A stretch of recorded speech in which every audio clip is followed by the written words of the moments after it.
Hey everybody, welcome back to the channel. So due to popular request, we've been asked to put together some information on how we put our raised bed together. So I've pieced together all of the photos and footage leading up to when it was built. So I hope you guys enjoy.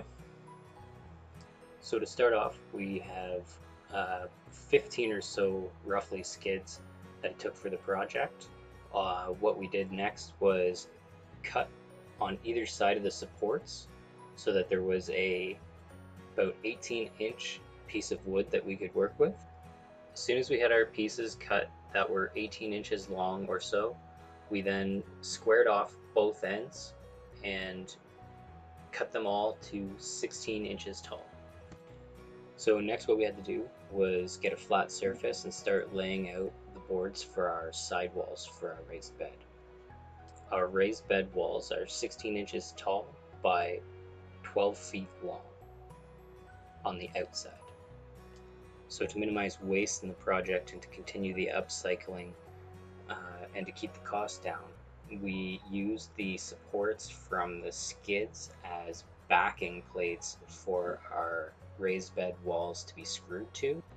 Once we had all the boards screwed together, we took plastic and stapled the plastic to the inside of the raised bed forms.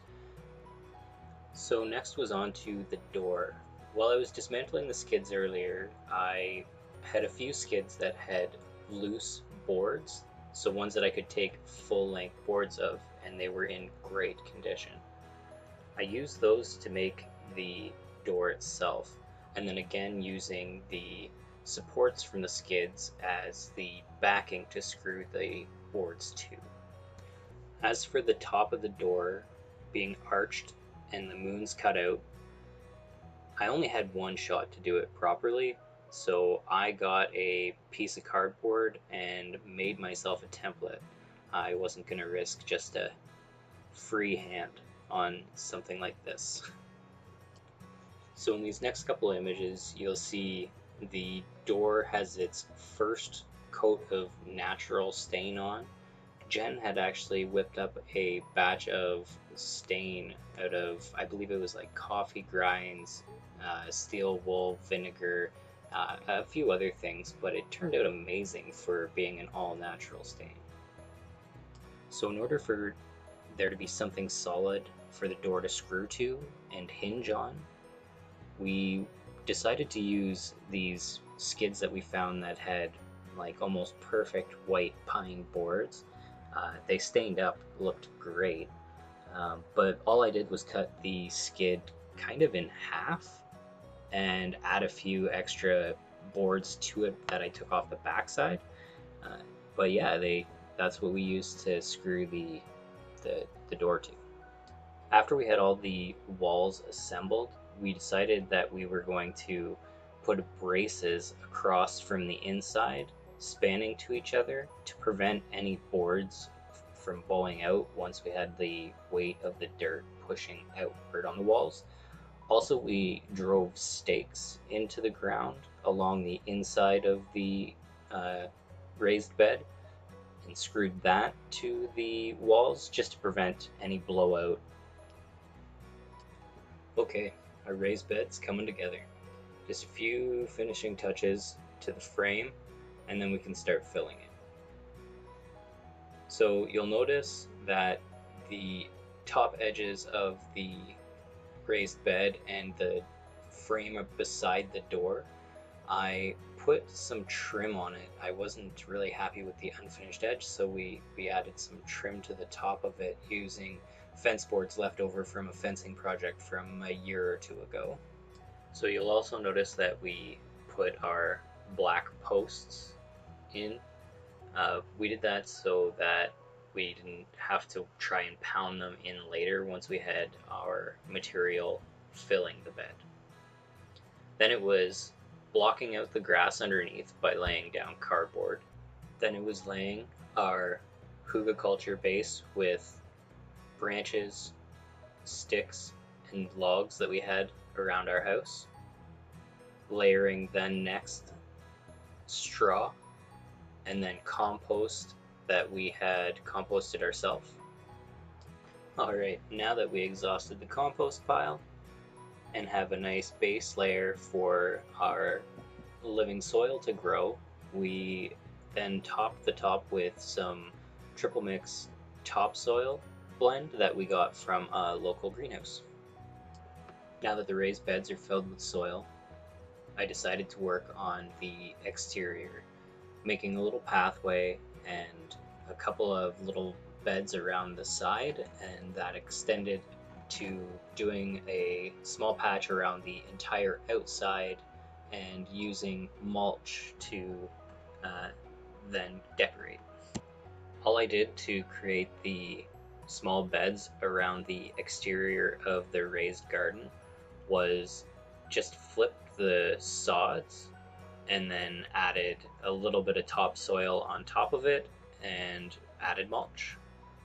So for our mulch, on our property we have 4 pretty big maple trees, and every year they're constantly dropping branches on us. So we decided to purchase a wood chipper and create our own natural mulch. I was pretty skeptical on having an electric wood chipper, but this thing's already paid for itself, the amount of wood chips that it's created for us, and will continue to keep creating for us. So now that for the most part we're done with all of our construction, Jen's going ahead and putting on a coat of our natural stain to the entire structure. Now for the inside of the bed where we actually are going to be standing, I didn't want to have to keep bringing a weed eater in or anything like that, so I grabbed the wood chipper and I filled it with wood chips. Of course, why not? Free wood chips. This wood chipper will save us so much time and money, no longer taking trips to the dump to get rid of our branch waste. If you want one of these yourself, we will try and put a link in the description below for you.